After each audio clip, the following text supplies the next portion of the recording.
entre la puerta del cuarto de baño y la pared de enfrente donde tenía que haber estado el espejo, había como 2 metros, ¿eh?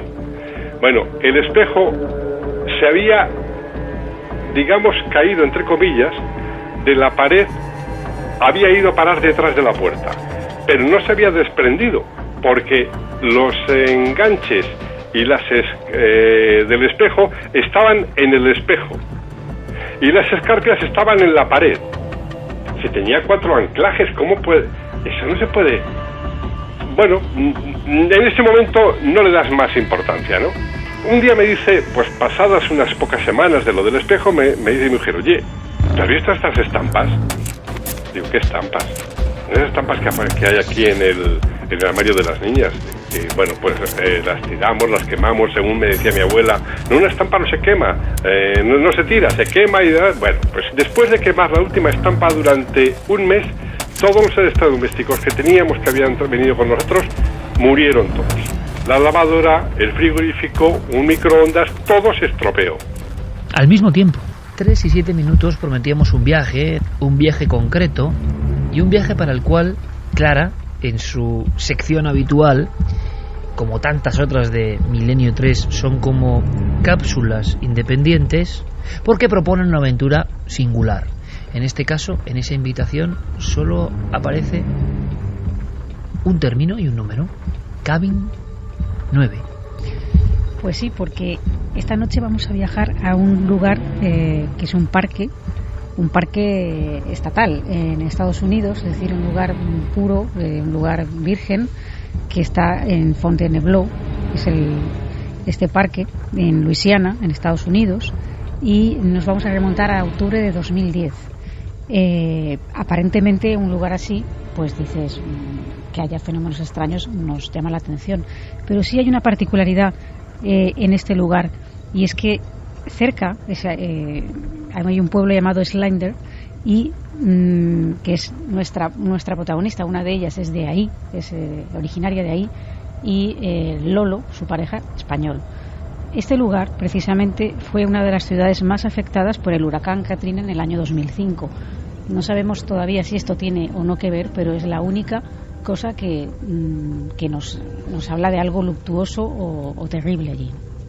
Ese año de 2010, nuestros protagonistas no llevaban mucho tiempo de relación juntos, pero aún así, para que Lolo pudiera conocer a la familia de Alison, que era originaria de ese lugar, le invitaron a la boda de una de sus hermanas, y bueno, pues la familia era muy numerosa, entonces lo que decidieron hacer es, a la vez que se iban a juntar demasiadas personas de diferentes estados, etcétera, es alquilar unas cabañas que están en medio de un lago que se llama concretamente Portchain, y que, como decimos, se haya situado dentro de ese parque nacional de Fontainebleau.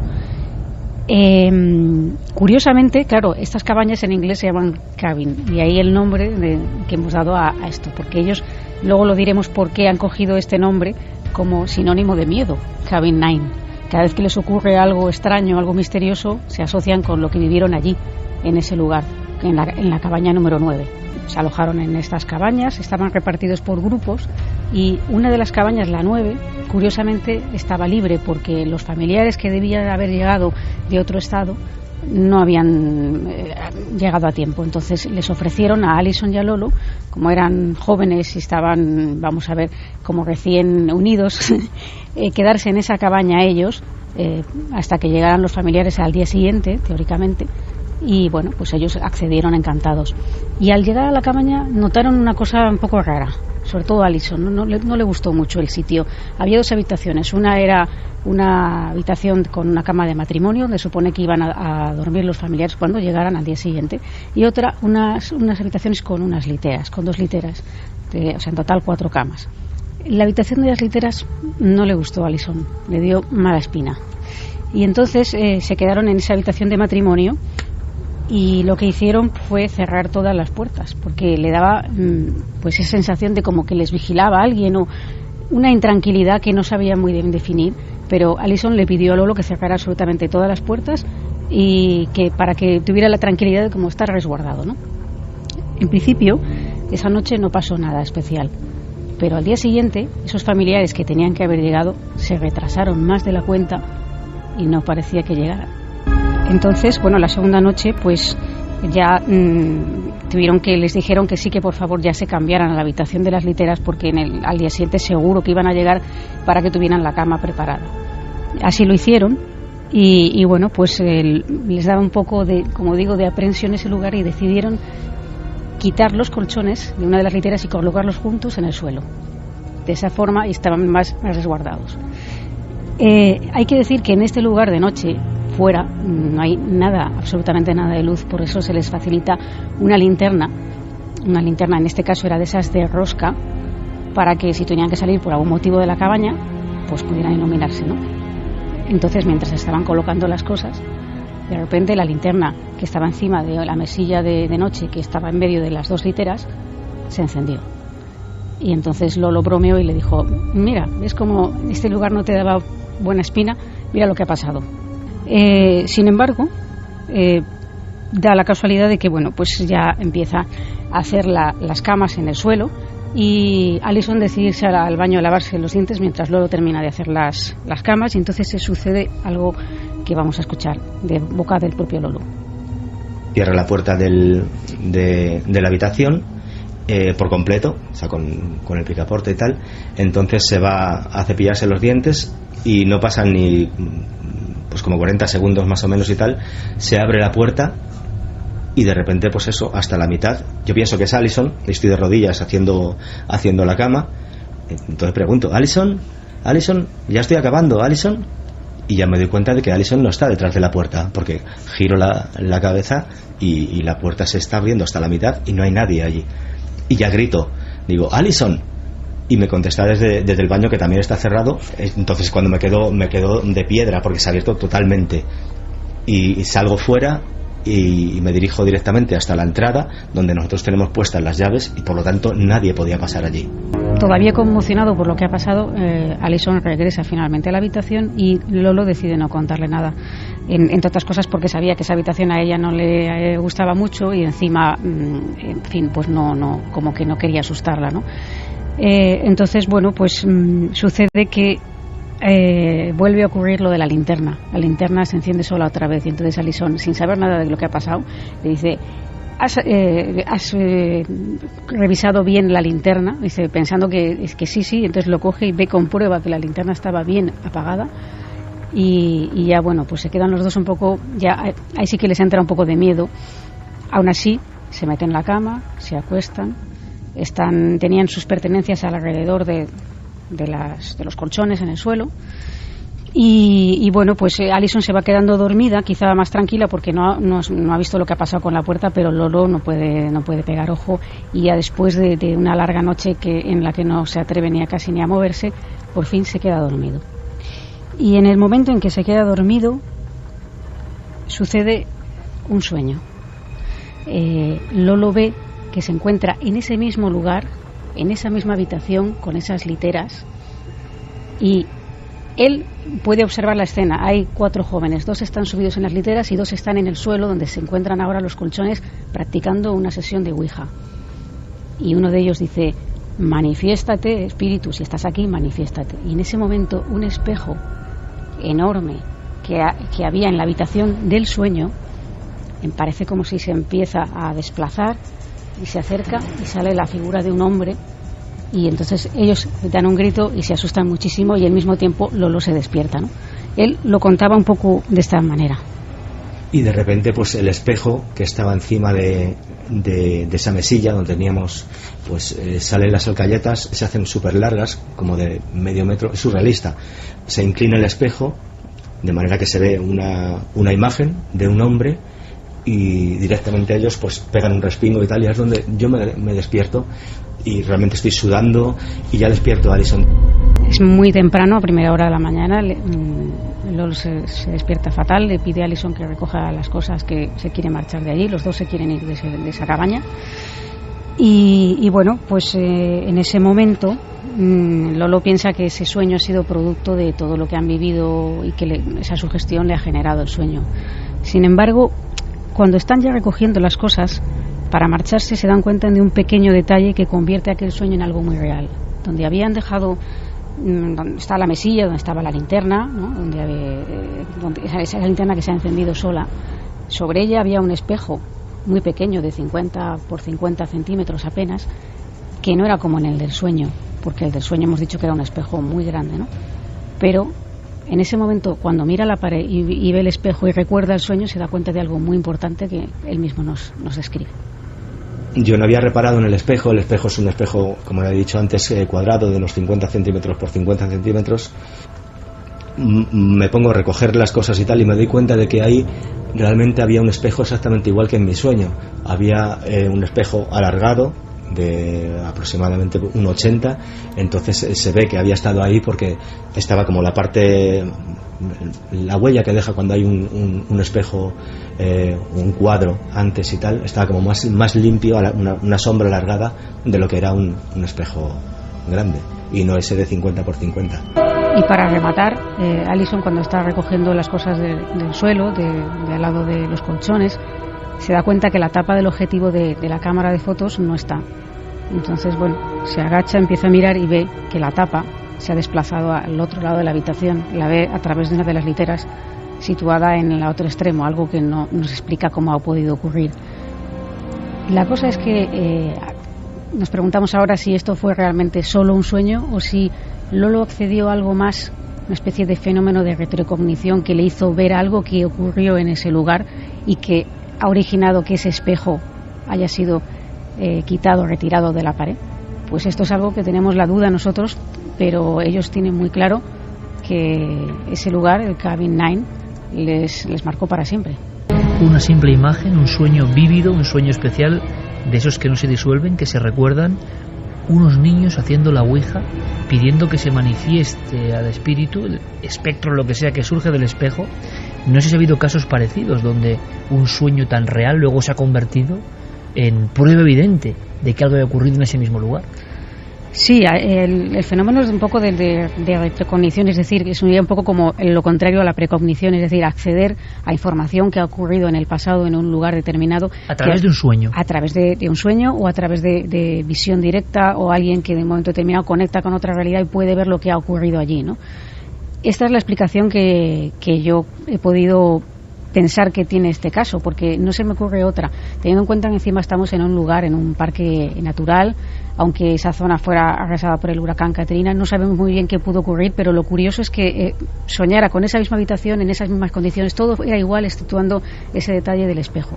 Claro, racionalmente quizá ver la marca del espejo podría, aunque sea inconscientemente, condicionar ese sueño, pero es verdad, y quizá os haya pasado, el sueño, hay un tipo de sueños muy raros, sobre todo en lugares, quizás sea una defensa del propio organismo, del cerebro, no lo sé, que reproducen en el sueño, en el aparente sueño, la misma situación que uno tiene en la habitación.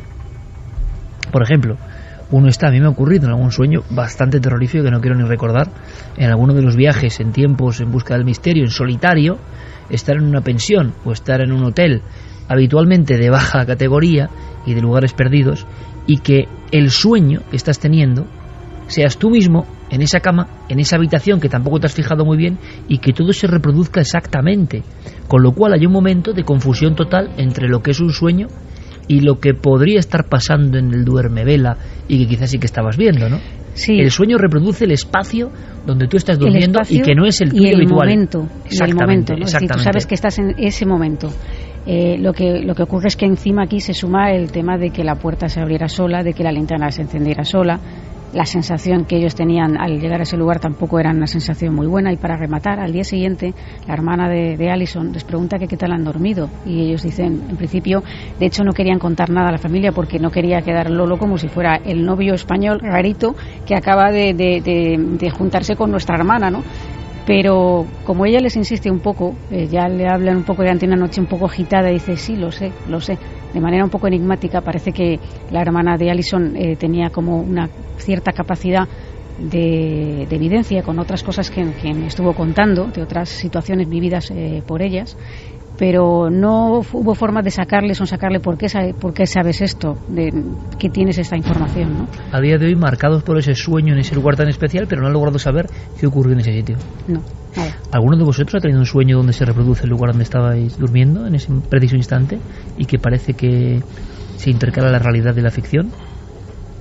A mí me pasó investigando precisamente para el tema de los alfaques, estando pues en la zona a pocos kilómetros donde ocurrió el accidente, en un hotel que estábamos durmiendo allí, y fue en el tercer viaje, justo a eso. Además hacía un viento brutal que estaba golpeando constantemente la persiana. Recuerdo cómo incluso en el sueño yo escuchaba y veía cómo la persiana golpeaba esa ventana. A eso me refería yo, que de repente el sueño parece una prolongación de las últimas imágenes que estabas viviendo, sí, en un sitio que no es tu sitio habitual. Porque además lo que yo veo, porque parece que estaba viéndolo perfectamente, es una especie de sombra que empieza a surgir por la zona del recibidor de la habitación, y ahí surgen como 4 figuras con el rostro completamente oscuro, completamente negro, tal y como las habían describido en los alfaques. Claro, yo estaba tan obsesionado con aquella historia que era normal que tuviera pesadillas con todo aquello, pero hubo un momento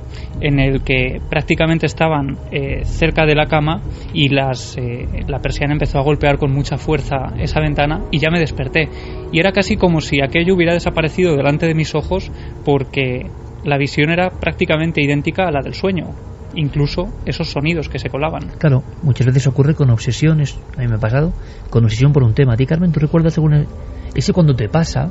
Lo digo porque yo no recordaba la historia de Cabin 9, que es la que llevaba Clara, no la sabía con detalle, y me ha despertado, que seguramente tiene explicación, de acuerdo, pero cuando te pasa te aseguro que no lo olvidas. Sí, yo recuerdo en un hotel en San Sebastián.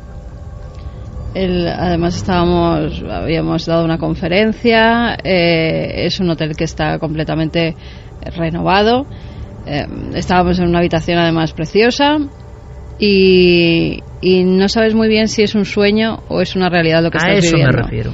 Y el sueño luego es una información en el sueño, que uno no sabe qué ha pasado. Yo estaba en esa habitación, tú también estabas en ese sueño. Yo en un momento dado estaba como haciendo algo por la habitación, tú estabas tumbado en la cama, y veo como una especie de niño ahí empieza a correr y se lanza hacia la ventana. Parece que se quiere tirar por la ventana porque hay un peligro, porque hay humo, porque hay fuego. Esa es la sensación que a mí me da. Un niño pequeño como que se quiere arrojar, que se quiere lanzar.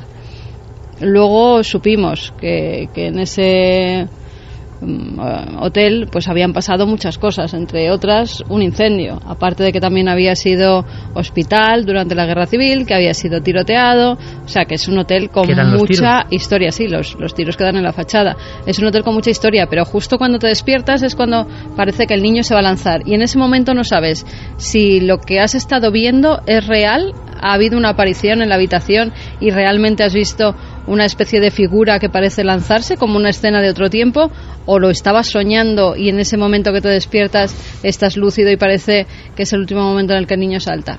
La realidad y los sueños en esa misma habitación se entremezclan. Sí, pero cómo se copia, a lo que voy es que los sueños son una caja de Pandora y nadie sabe exactamente. Clara podría contarnos qué son, pero cuando el sueño milimetra casi un espacio que tú no conoces muy bien, que tu conciencia, yo no sé si le ha dado tiempo a conocer bien, que por algún motivo seguramente llevas una carga importante, obsesiva, y de repente el sueño parece una prolongación de un estado que no es sueño ni vigilia, y ocurren cosas. Por ejemplo, ¿sabéis dónde ocurría? En el Corona de Aragón.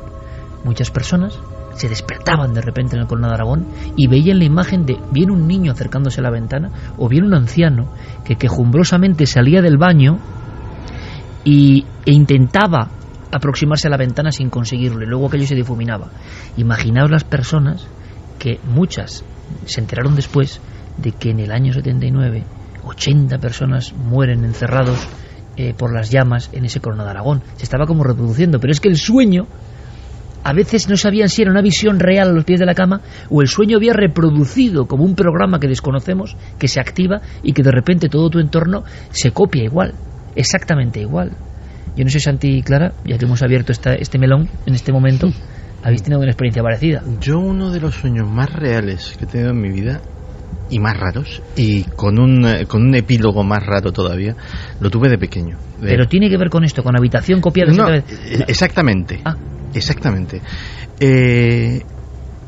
Por una serie de circunstancias tuve que dormir en casa de mis abuelos. No era el sitio donde dormía yo habitualmente, y soñé que estaba durmiendo en casa de mis abuelos y que me despertaba y que por un tragaluz que había entraba una araña, pero una araña de un tamaño que ocupaba todo el tragaluz, es decir, un bicho de 1 metro de diámetro, una tarántula enorme y peluda, que bajaba por allí. Yo estaba paralizado de miedo, o sea, no podía moverme, era lo más angustioso del sueño.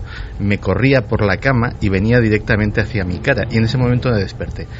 La sensación era, estaba en esa habitación, todo era absolutamente real. El epílogo curioso es que muchísimos años después, siendo ya adulto, me encontré, por una serie de circunstancias, en una habitación prácticamente idéntica a aquella. De hecho, era en el mismo barrio, apenas a 1 kilómetro de donde estaba, con lo cual digamos que las construcciones eran muy parecidas.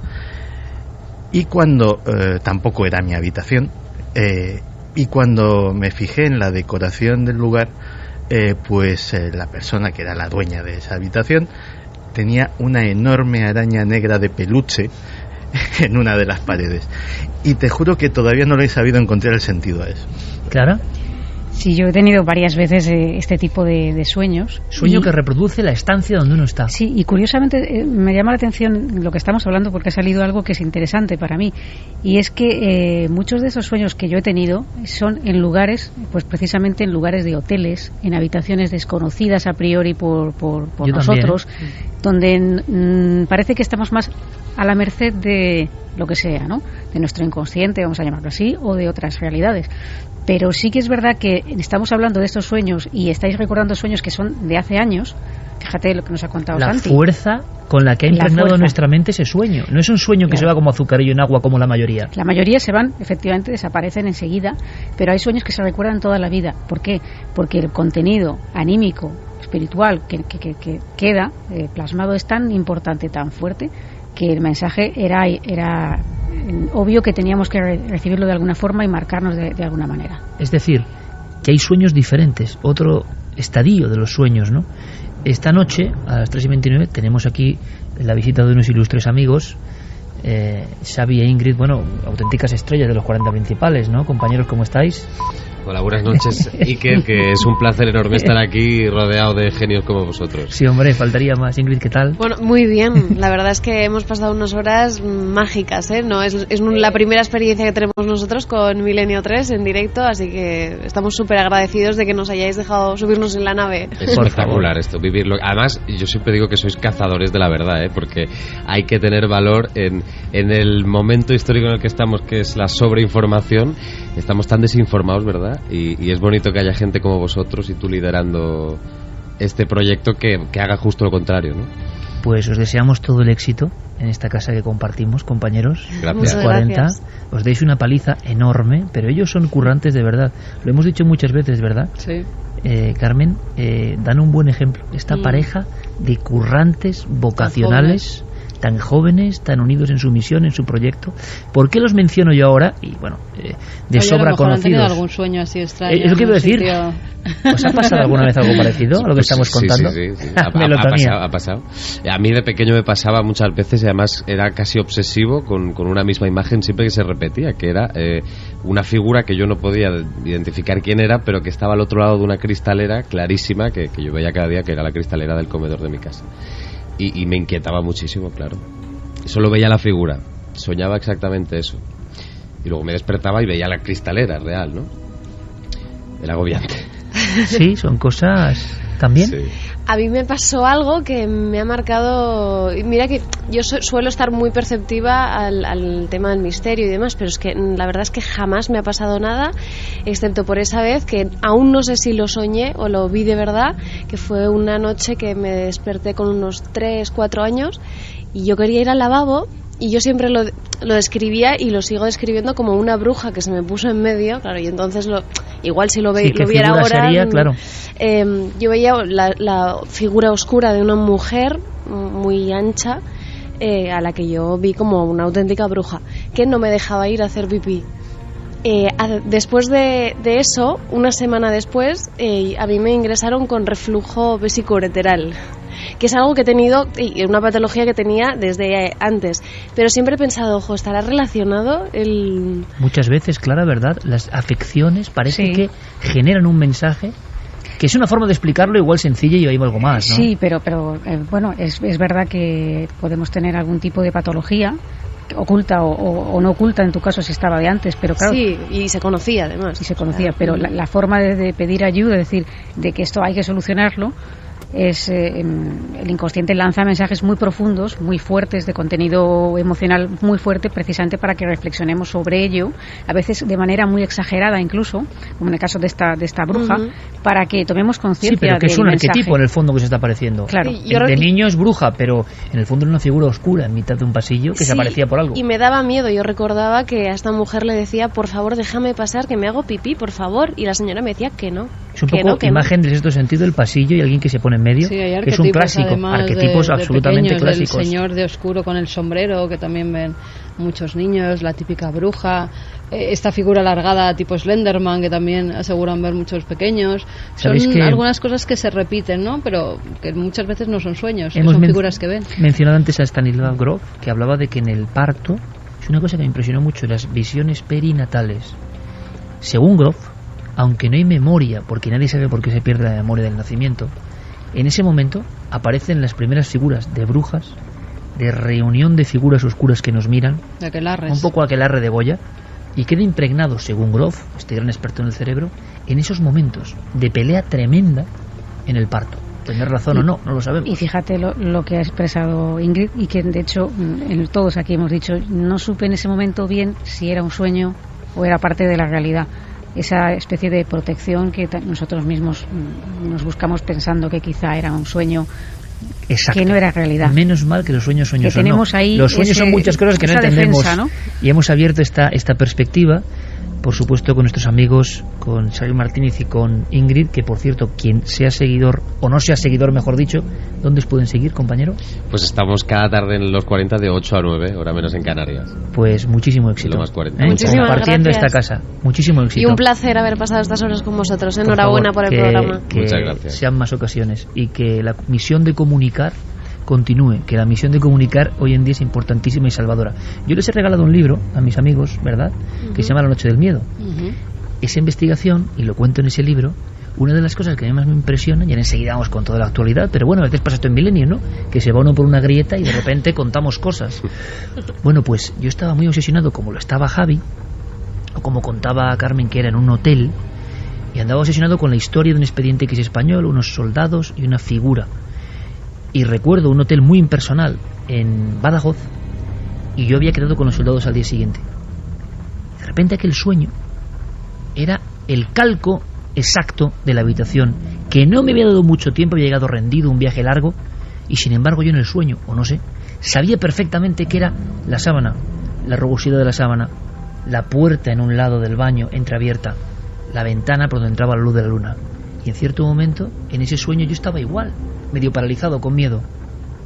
Y en esa puerta entreabierta, en la que se podía ver un poco del baño y un espejo, una figura flotando, sin piernas, solo un torso con unos brazos y una cabeza oscura, flotando. Y durante mucho tiempo, yo mirando de reojo, aterido de un miedo como pocas veces he sentido, y esa figura tan real, inolvidable. Esto ocurrió en el año 2001, y me acuerdo como si estuviese ahora mismo viéndolo. Por tanto, menos mal que tenemos una bolsa para desechar todo lo que no entendemos y decimos, bueno, sueños. Y lo malo es cuando en ese sueño te despiertas y el de al lado ha soñado lo mismo. Sí, como nos pasó a nosotros, ¿no? Y nos ha pasado alguna vez. Eso ya es en diferente. Fin. Pero sí hay que contarlo, no podéis dejarnos así. Sí, con el niño de San Sebastián. Y otro en Valencia. ¿En Valencia cuál fue? En Valencia de nuevo en un hotel, además íbamos a un entierro y llegamos la noche anterior y nos quedamos en un hotel completamente nuevo también, había sido también un lugar con bastante historia, y por la mañana pues yo me desperté diciendo, he estado con un sueño terrible en la otra estancia, porque era una habitación que tenía una primera estancia y luego otra. Digo, es que allí, en muchos hoteles y también. me dice Iker, sí, allí, ¿no? Justamente en la otra puerta que hay allí el señor, ¿no? Digo, pues sí, el señor. Y claro, nos quedamos los dos mirando, ¿has soñado lo mismo? Pero lo hemos soñado. Hace poco tiempo, esto va a parecer ya, no sé, la locura máxima, ¿no? Pero hace poco tiempo recordábamos el tema de Belmer. Locos no nos pueden llamar, con lo cual... El tema de Belmer, tú estabas allí también, y yo recuerdo un sueño tremendo. A los pies de la cama una niña, gráfica, una de las niñas de las fotografías de la familia de Belmez, muerta. La niña más pequeña, Paquita, 4 años. Por supuesto, volvemos a lo mismo, la obsesión con un tema. Menos mal que tenemos esa explicación. Y la niña, como diciendo, busca o sigue por aquí, se aparecía a los pies de la cama, mirándome muy fijamente. Lo impresionante es que yo, sin contar nada al compañero que hacía la investigación con nosotros, Luis Mariano, cuando estamos desayunando, le veo como un muerto vivo. Yo tampoco he de tener buena cara. Y le digo, ¿qué te ha pasado? ¿Qué he soñado? Una pesadilla tremenda. ¿Con qué? Con una niña de 4 años a los pies de la cama. Son cosas que, como digo, menos mal que tenemos un cajón desastre. Bueno, otra cosa que ocurre y que también es curiosa es cuando varios investigadores acudimos a algún lugar tipo Casa de Vallecas, y después de pasar allí largas horas, noche y demás, de madrugada, cada uno ya en su casa sufre unas pesadillas tremendas, y no solo cuestión de sugestión, porque estás contando un clásico, las pesadillas post investigación, pero que le ocurren también claro que le ocurren también hemos levantado toda la mano. Yo creo que fuimos las 3, ¿no? A la vez con ese sueño, Paloma, Clara y yo, las que esa misma noche, después de la investigación en la casa de Antonio Grillo, pues tuvimos unos sueños bastante terribles todas. Y le ocurren a gente además que a veces es escéptica, que son los compañeros cámaras, y que el tema sale días después, y es cierto que ocurre. Y en la noche de la Casa de Vallecas fuimos varios los que compartimos pesadillas en las horas posteriores a la investigación. Pues mira, no es mal tema, pesadillas e investigación. No se ha tocado mucho. Pesadillas e investigación. Quizá con un mensaje, con un algo que no sabemos entender, pero como digo, hasta respiramos con alivio, diciendo, bueno, eso tiene cierta explicación. Amigo Noel Calero, cambiamos radicalmente el tercio porque quiero hablar con un buen amigo. Un buen amigo, yo le conocí prácticamente el primer día que entré aquí en la cadena SER, porque era en aquel momento el jefe de prensa a nivel nacional de la cadena SER. Pero él ha sido director de SER Valladolid, director de SER Albacete, director del circuito de emisoras de Castilla y León, y es un hombre que inauguró y puso en marcha grandes programas y grandes proyectos como los 40 principales, que inventó fórmulas que hoy se reproducen con éxito. Uno de los pioneros de la radio en los años 70 en esta casa, y que siempre tuvo su trayectoria personal en la SER y profesional.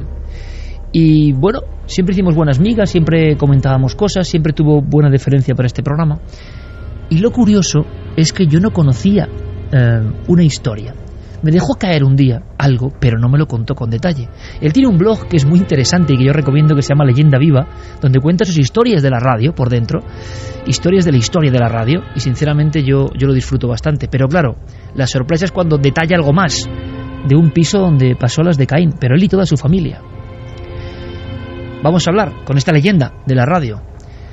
Juan de Dios Rodríguez, buenas noches, un placer. Es un enorme placer escucharte, estar contigo charlando de nuevo, y además con presencia de tantos cientos de miles de testigos como es a estas horas de la madrugada. Es un verdadero placer, es un honor contar con tu amistad, y es un orgullo y tenerte entre mis amigos, a ti, a Carmen, y es un lujazo que me llames y te preocupes por, como decía un histérico de este pobre locutorcito, retirado en otras lides, dedicándose a ir recordando sus vivencias, por aquello de que no se pierda ahora que tenemos la mente y el recuerdo fresco, ¿no? ¿Qué año era? ¿Qué hacías exactamente? ¿En qué emisora estabas, Juan de Dios? Eso sucede en 1990. El anterior, un gerente que había en la SER, que ahora es consejero delegado de Antena 3, me traslada, por una serie de circunstancias que no vienen al caso, a Albacete. Pues cuando encuentro un piso adecuado, porque yo venía de Valladolid, de vivir en una urbanización muy grande, en un piso muy grande y demás, y colocar, pues iba con mi mujer, mis hijas y demás, colocar todo aquello, buscaba un piso grande y encuentro pues en el centro de Albacete, frente al Parque Abelardo Sánchez, un edificio de 7 plantas, y en el segundo piso encuentro un piso adecuado, y en ese piso pues hay una serie de mobiliario que de una, parece ser marquesa, que unos meses antes había fallecido y sus hijos y nietos habían puesto en alquiler. Yo veo ese piso y es bastante... Era un piso muy decimonónico, o sea, las paredes estaban enteradas casi en seda, había espejos que iban del techo al suelo, había un cuadro de una señora que debía ser un antepasado de la marquesa difunta, con unos cuadros más pequeños, de personajes un tanto extraños, y bueno, pues en el salón, en el centro del salón, había una mancha que, según me contó a mí el conserje, se debía a un medicamento que estaba tomando esta señora y que el último día, antes de fallecer, se cayó ahí y esa mancha quedó, aparecía, desaparecía, la limpiábamos. Bueno, el caso es que yo pedí que cambiaran toda la decoración de la casa, quitaran todo el mobiliario y demás, y eso lo hicieron. Dejaron solamente en un cuarto, en el que había nada más entrar a la izquierda, el resto de mobiliario que no se podían llevar por la premura de mi traslado. Y bueno, pues allí nos ubicamos. Bien, entramos en la casa y al cabo de 2-3 semanas pues tenemos que hacer un viaje de vuelta a Valladolid para cerrar temas pendientes, y cuando volvemos voy a recolocar las cosas de las crías, de mis hijas, no sé qué, mi mujer ayudándome, y voy a entrar en el cuarto de baño para preparar el baño de ellas y no puedo entrar. Que no puedo entrar en el baño, no puedo. Hay como una fuerza que me impide abrir la puerta. Yo consigo dar un empujón muy fuerte y me encuentro que estaba un espejo destrozado debajo de la puerta. A ver si lo consigo explicar bien. Entre la puerta del cuarto de baño y la pared de enfrente donde tenía que haber estado el espejo, había como 2 metros, ¿eh? Bueno, el espejo se había, digamos, caído, entre comillas, de la pared, había ido a parar detrás de la puerta, pero no se había desprendido, porque los enganches y las del espejo estaban en el espejo y las escarpias estaban en la pared, y no había, si se hubiera desprendido el espejo, hubiera dejado una marca en los lavabos que había debajo del golpe de caer, y luego pues cristales en los lavabos y demás. No había nada, todo estaba roto detrás de la puerta. Me extraña muchísimo. Llamo a Paloma, a mi mujer, le digo, fíjate, oye, este espejo se ha caído, digo, es enorme, y además si tenía 4 anclajes, ¿cómo puede? Eso no se puede. Bueno, en ese momento no le das más importancia, ¿no? Anteriormente se me ha olvidado comentar que el fin de semana que termina el traslado de la mudanza, mis padres nos habían traído a mis hijas de la playa, para no estar con la mudanza y demás, a casa, y mis padres se quedaron a dormir en la habitación donde habíamos dejado el mobiliario que es sobrante de la casa de allí. Al día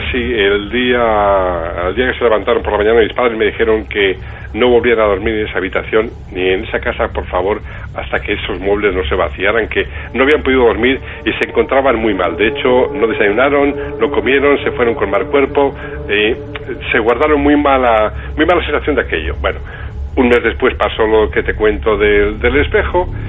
La mancha está del suelo, limpiábamos, intentábamos, desaparecía, y al cabo de 2 días volvía a aparecer la mancha de la medicina. Bueno, cosas que aisladamente las vas viendo, las vas colocando, y bueno, entonces un día me dice, pues pasadas unas pocas semanas de lo del espejo, me dice mi mujer, oye, ¿tú has visto estas estampas? Digo, ¿qué estampas? ¿Esas estampas que hay aquí en el armario de las niñas? Digo, no. Cogemos las estampas, bueno, pues las tiramos, las quemamos, según me decía mi abuela. No, una estampa no se quema, no se tira, se quema, y bueno, pues hicimos lo de quemar las estampas. ¿Cómo eran, Juan de Dios, exactamente? Estampas eran pues de diferentes santos, había el Sagrado Corazón, había santos diferentes. ¿Pero nadie las había colocado y aparecían entre la ropa de las niñas? Nadie, no.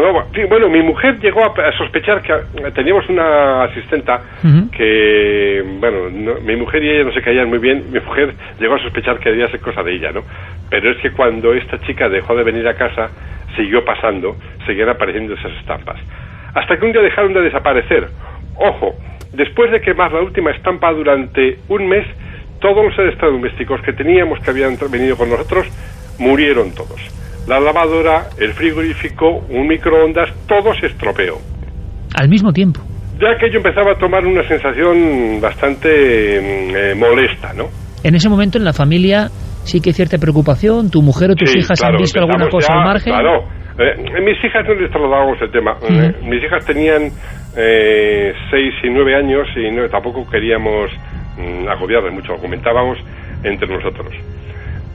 Y durante un bastante tiempo, casi te diría yo que varios meses, yo creo que, fíjate, todo eso pasa en el proceso que tardan que hay en retirar los dueños de la casa el mobiliario sobrante. Una vez que se llevan el mobiliario sobrante, que pasó a los 3 meses, 4 de estar allí, dejaron de suceder ese tipo de cosas. Una cosa, Juan de Dios, y antes de saber un poco el episodio que os hace casi tomar una determinación. No, que nos marchamos. Antes de contar eso, Juan de Dios, porque lo has descrito muy bien, pero has como planeado por encima de cómo era ese mobiliario, ¿no? Que tanta desazón provocó en tus propios padres cuando estuvieron allí, o que a ti te sugería cosas raras, ¿no? Porque has hablado de extraños personajes. ¿Era mobiliario? ¿Por qué? ¿Por qué te llamaba la atención? ¿Cómo podría llamar la atención de nuestra audiencia ahora mismo? ¿Cómo era ese mobiliario? Mira, había un cuadro... vamos a ver, si tú recuerdas el lienzo de Goya sobre la duquesa de Alba, en el que está vestida de blanco con una cinta de color rojo y hay un perrito a sus pies a la derecha. Bien, pues era un cuadro parecido a ese de Goya, de un personaje que debía ser la abuela de la difunta. Ese cuadro tenía estaba roto, estaba rasgado en distintas zonas y tenía varios orificios de bala que, según nos contaron, debido a la guerra civil sufrió ese cuadro mucho por inclemencias, por la guerra y demás, ¿no? En una mesilla había 2 cuadros de 2 personajes bastante siniestros, 2 personajes que parecían como hermanos mellizos o gemelos, de aspecto, vestidos de negro, aspecto muy siniestro, barba afilada, bastante inquietantes, ¿vale? Bastante inquietantes. Había otro personaje, un militar, esto era como de busto, que tenía medio cuerpo de armadura, en una posición, una mirada un tanto desafiante, unos ojos claros, muy desafiantes. Llevaba el sombrero puesto. Desde el principio del siglo XX debía ser el personaje y demás. Bien. Y había una estatua de baquelita de un guerrero con un arco como a punto de disparar una flecha, ¿no? Bueno, eran personajes, eran situaciones, todo que, bueno, pues para la gente que debe vivir ahí tenía su recuerdo, su momento o su significado, pero eran cuando menos inquietantes y molestos y desagradables si tú lo veías. Lo has descrito como hombre de radio. Estábamos viendo los cuadros, no es por nada, ¿eh? Hasta la madrugada estábamos viendo los cuadros, y yo, que soy de familia de anticuarios y galeristas, sé el enigma tremendo de esos cuadros, donde uno se pregunta muchas veces de dónde vendrán, quiénes serán estos personajes, por qué miran de esta forma, ¿no? El misterio un poco del arte. Pero entonces, ¿qué pasa? Nos marchamos a la noche de autos, la noche en la que, y no es ninguna película, pero suena a familia que prácticamente determina que ya no sigue más allí. ¿Qué pudo pasar, Juan de Dios? Mira, lo que pasa aquella noche es algo tan sencillo y tan breve como que a las 3 de la mañana se enciende un aparato de radio que no tiene cable de red ni pilas. ¿Os despierta en la noche? Nos despierta a las 3 de la mañana con las señales horarias del boletín de las 3 de la mañana. Normalmente ese aparato de radio tenía FM, onda media, onda larga, onda corta y una frecuencia aérea con la que a veces por la noche nos distraíamos, mi mujer y yo, escuchando pues conversaciones de pilotos cuando iban a aterrizar en la base de los Llanos, porque tenía una frecuencia aérea, un aparato de radio que ella había comprado en Inglaterra, y era de un aspecto un tanto, bueno, como de guerra, un aspecto bélico el aparato, era de estos como de tipo de aparato de radio negro con muchas frecuencias, muchas bandas, ese tipo de aspecto, ¿no? Bien, ese aparato de radio hacían varios años que ya no funcionaba. De hecho, pues ya no poníamos pilas, y en el proceso de la mudanza, pues no sé qué tipo de avería se produjo que decidimos quitarle el cable y lo dejamos como elemento decorativo, pues en el salón de casa.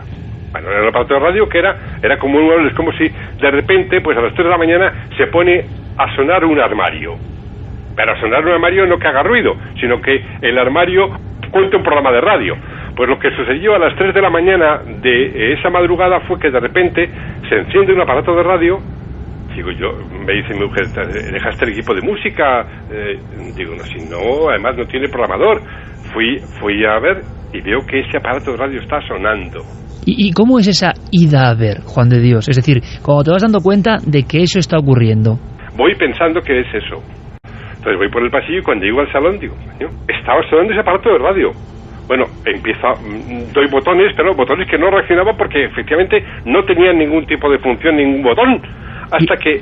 A buen volumen, además estaba escuchando eso. Claro, sí, bueno, ya te digo, nos despertó. Yo no sé qué toqué, porque toqué a todos los botones y se paró. Me vuelvo a mi mujer y digo, chata, mañana nos vamos de esta casa, buscamos otra. ¿Y hicisteis eso? Efectivamente. ¿Jamás volviste al lugar? No. Fíjate, hace un par de años pasé por Albacete para ver antiguos amigos y demás. Pasé por delante de la casa, miré al edificio, pero no me atreví ni a hacer fotos. Estoy contando esto y me está dejando una sensación de angustia porque fue... Ahora he contado todo, te estoy contando algo que pasó en un proceso de año y medio. Los 3 primeros meses fueron los que concentraron mayor cantidad de acontecimientos y nos habíamos olvidado de todo hasta que sucedió eso de repente aquella noche, ¿no? Lo curioso, Juan de Dios, es que le daba vueltas.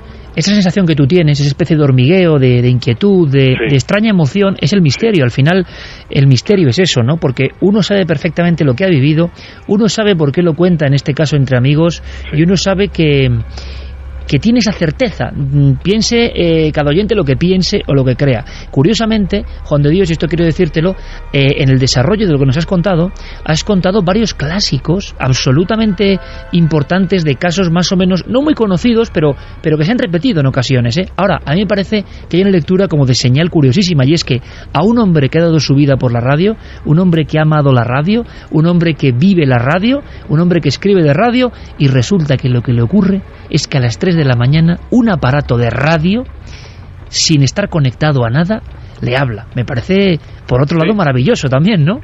Bueno, claro, es que, mira, me estás poniendo la piel de gallina al hacer ese símil. Efectivamente, o sea, mi trabajo profesional siempre ha sido en la radio, siempre ha sido en la SER. Pero por encima incluso de la SER, digo, es la radio. Es decir, gracias a la radio he conocido a la gente que he conocido, gracias a la radio tengo una amistad que tengo contigo, gracias a la radio conocí a mi mujer, tuve mis hijas. La radio efectivamente ha sido para mí el todo en esta vida, desde que tengo un punto de racionalidad tolerable, ¿no? Yo quería contar esta noche en Milenio 3 con un buen amigo que conocí desde el inicio y que siempre hemos tenido esa buena química, y un hombre de radio, con todo lo que significa, ¿no? Entonces, qué curioso, yo di un brinco al leer tu blog diciendo, es la radio la que habla, la radio antigua que vuelve, ¿no? Que no importa ni la electricidad, no importa nada para la magia de este medio. Hemos tenido a Juan de Dios Rodríguez, todo una personalidad en el mundo de las ondas en España, todo un corredor de fondo también, sacando adelante un sinfín de empresas, de emisoras que hoy funcionan.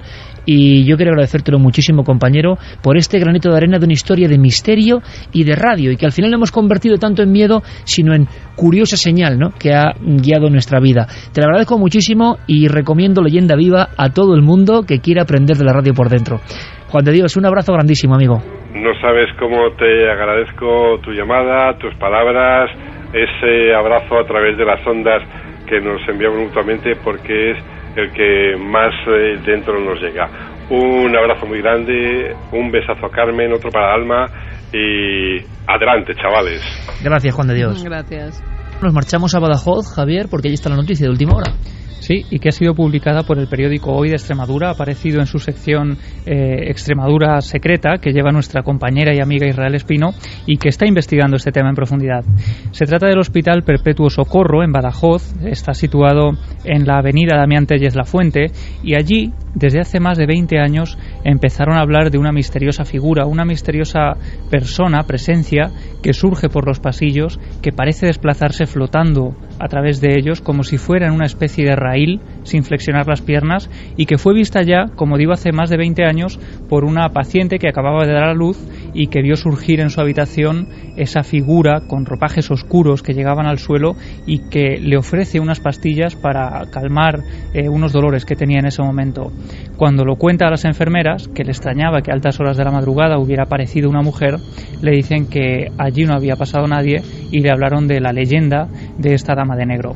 Pues bien, en el verano del 94 se vuelve a repetir una de estas presencias. En este caso habla un miembro de mantenimiento que, junto a un vigilante a eso de las 4 de la madrugada, recorriendo uno de los pasillos del sótano del edificio, ven al final del todo una figura negra, de nuevo la misma imagen, unos ropajes que llegan al fondo del suelo, y dice que le llama la atención una vez más que no parece caminar como una persona normal, que parece ir en paralelo al suelo.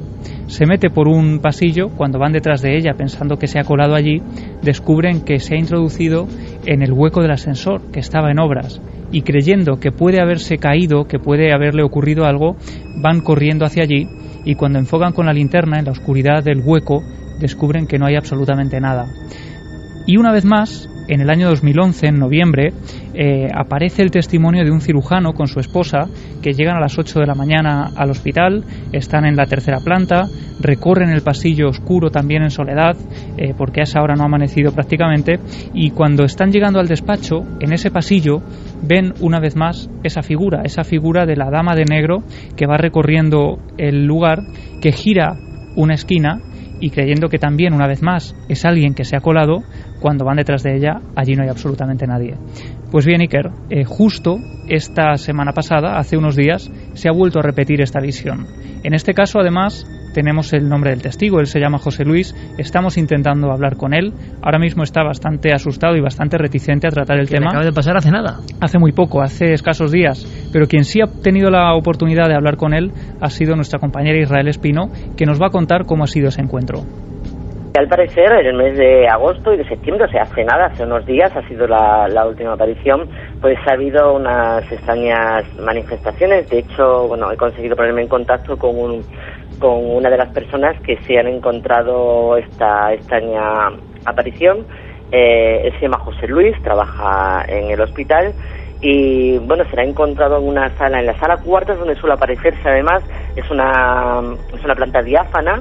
Él subía de farmacia, se fue al cuarto de baño a lavar las manos. Desde el cuarto de baño se veía perfectamente una especie de salita de espera y vio un extraño bulto. En principio pensó que era alguien quizás que estaba escondiéndose, pero ya de entrada le dio mal rollo. Él normalmente además está acostumbrado, si alguien se cuela, si alguien está por allí, a acercarse. Él no tiene ningún tipo de miedo, pero él me comentaba que algo, un instinto de supervivencia, le decía que no tenía que acercarse. Él terminó de lavarse las manos. Su sorpresa fue cuando este bulto seguía allí. Nuestra querida compañera Israel Espino, gran cronista, ¿no?, de la Extremadura mágica, misteriosa, pero es que a veces, ¿verdad, compañeros? Es una simple definición, ¿no? Dice, vio a la espalda un bulto, a través del espejo un bulto que quería como esconderse, y eso ya genera una desazón en la audiencia y en nosotros, yo creo, sinceramente, ¿no? Pero es la fuerza de estos testimonios. Sí, porque son las típicas cosas que no te imaginas que puedan pasarte, y menos en determinadas circunstancias, ¿no? Estando en un centro de trabajo, bueno, tú tienes ahí para una actividad concreta, y claro, lo que menos te imaginas es algo que te descoloque, porque puedes imaginarte ver pacientes que tengan dolores, que puedan estar mal, mucho sufrimiento, todo lo que tú quieras. Pero eso no.